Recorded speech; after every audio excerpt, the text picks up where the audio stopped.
Welcome to Demystify. I am Nick DeVito, certified financial planner. And on this podcast, we're really aiming to bring clarity to everyday financial decisions.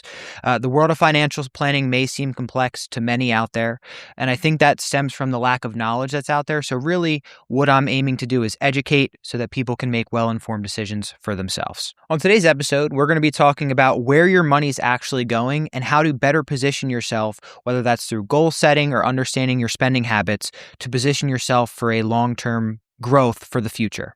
A lot of people think when they're dealing with budgeting or evaluating their spending, they think that it's an income issue. A lot of times people say, okay, my problems could be solved by raising my income. But where I often encourage people to start is actually taking a look at their expenses first, because one, you have a lot more control over that. Yes, you can go out there and try to make more money, but it's not something that you can just snap your fingers and do. As much as we would all love to be able to do that, that's not the case for most people. So what I find valuable is really first taking a look at your expenses, and then after that, really developing goals, because it's a heck of a lot harder to know how to get to where you're going if you don't know where exactly you're going. Now I want to dive into the three money leaks. That is invisible spending, convenient spending, and misaligned spending.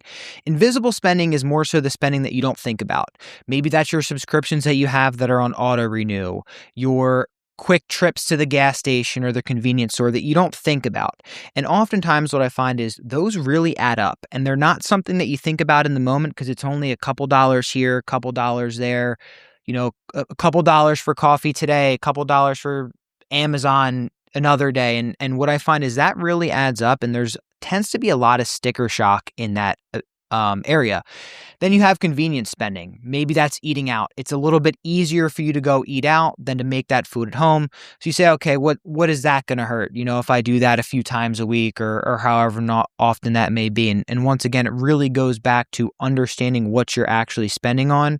And then thirdly, it's going to be the misaligned spending. That might be spending on stuff that you really don't need, or maybe it provides you short-term gratitude, but really isn't aligning with your long-term goals and plans. And that's another area that you can really look to curb to improve your overall efficiency. Now I want to dive into how you actually go about analyzing your cost of living and really understanding it. And there's really two places to go there. And I like to start with the macro view first, because that's a little bit easier and gives you a better idea of where you're at.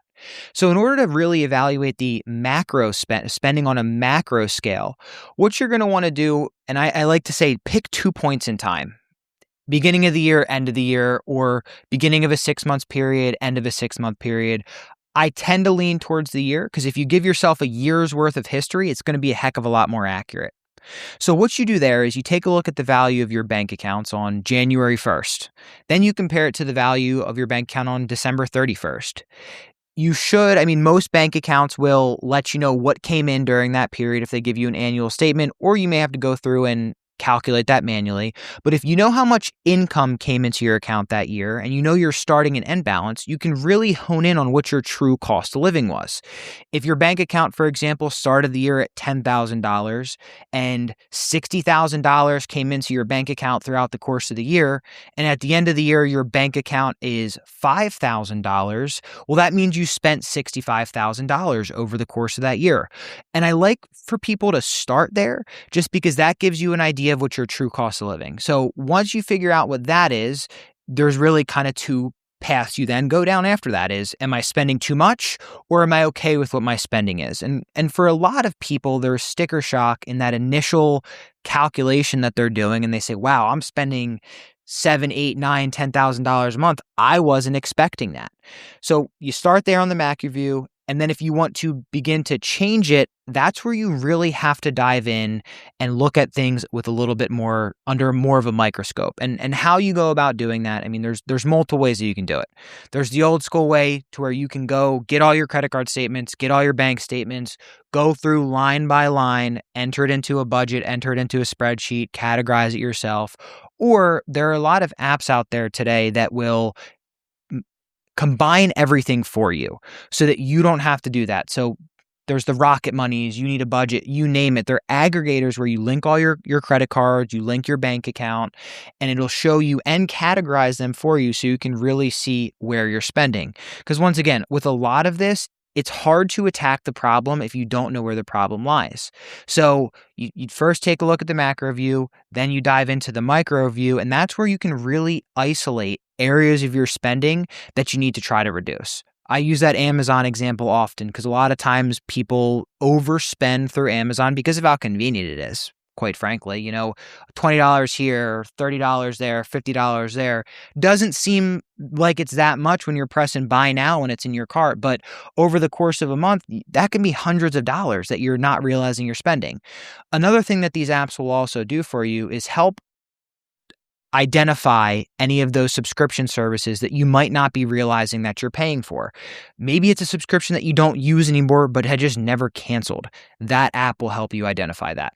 So now that you've figured out where you're spending your money, the next step of that process is to really, one, determine what the next step is moving forward. Like I said before, there are really two decision trees that you're going to go down there. Do I spend less or is my spending adequate?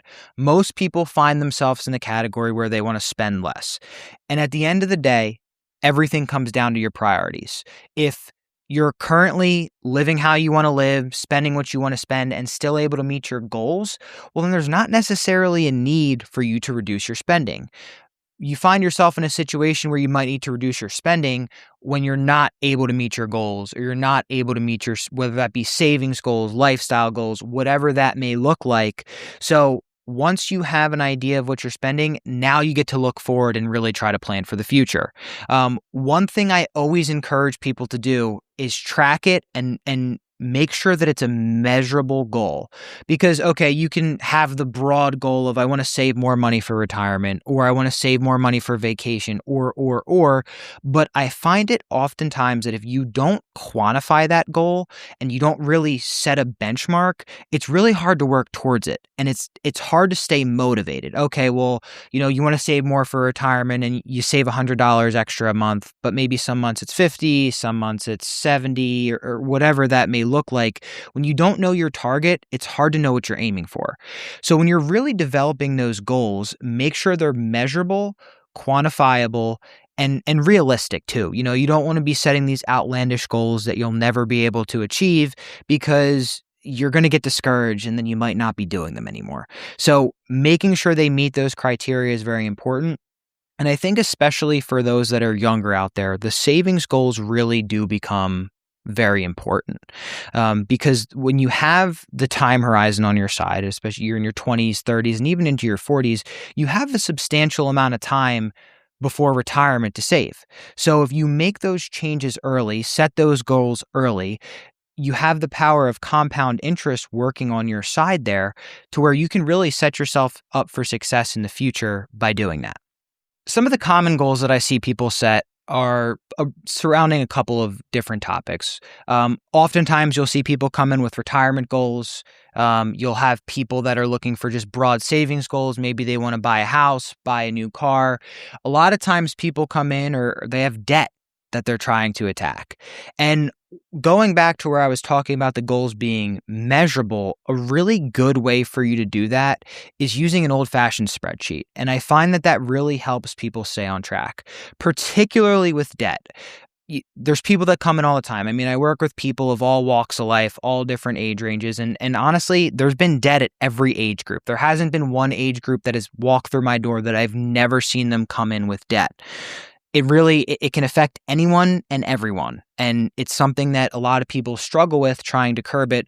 I know I talked a lot about curbing the expenses. That's a start with that because a lot of times people find themselves in debt if they may be living outside their means. But if they have this debt that they're looking to pay down, tracking it can be very influential to their progress. What I mean by that is every month or every week, however they would like to do it. Monthly probably makes the most sense. Maybe you could do quarterly, but using that spreadsheet, put the beginning balance, at the end of the month, put the end balance, and then you can put your payments in there, the interest, whatever. But really broadly, you want to do your beginning balance and end balance. Once you see those data points in there, that allows you to know whether or not you're making actual progress on that debt. And I think by tracking it and even charting it is very powerful. When you see that chart coming down over time, it really helps you stay motivated. Now, that's on the debt side of the things.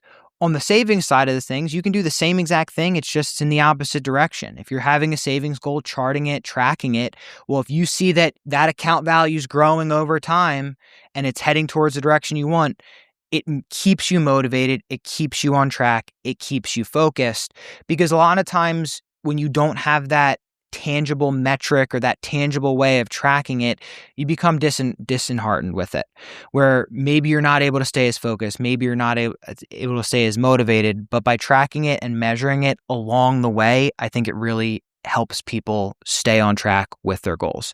Once again, you want to set them realistic as well, because if you're sitting here setting goals that you're not able to achieve, maybe it's not achievable for you to pay down $10,000 of debt in the year. Well, don't start there. Always start small, and then it can snowball into something bigger. And that's what I did personally with my goals. When I was establishing saving goals, I would start small. It's okay, I want to start by saving $300 a month. Great. And once I achieved that, then I look back and I say, okay, well, I was able to do 300. Can I up it to 400? And if I was, then great, I took that step up. So it really snowballed, and it made those future decisions of spending primarily of, do I want to buy this, or, I really want to pay down that debt, or I really want to save for retirement or the house, whatever that may be. It made it a lot easier for me to mentally prioritize in my head and make those decisions, because I knew what I was working towards. Once again, everything comes down to prioritization. And that's something that no one else can really help you with. That's a decision that you have to make for yourself, and you have to decide what matters most to you, because at the end of the day, it's your money, it's your life, and it's your lifestyles. Circling back to what I said at the beginning of the episode, oftentimes the income for most people is not the problem. It really is the expenses. And at the end of the day, your money's not the problem, your priorities are. Thank you so much for joining me on my first episode here. Really, what I'm trying to do with this show is bring clarity to everyday financial decisions. I'm really trying to simplify it, because I think oftentimes this stuff gets overcomplicated, and it really comes from that lack of understanding. So I really appreciate you joining me. If you could like and subscribe, that would really mean the world to me. And if you ever have any questions, or are there any topics you'd like for me to cover, please don't hesitate to reach out. I'd be more than happy to have that conversation.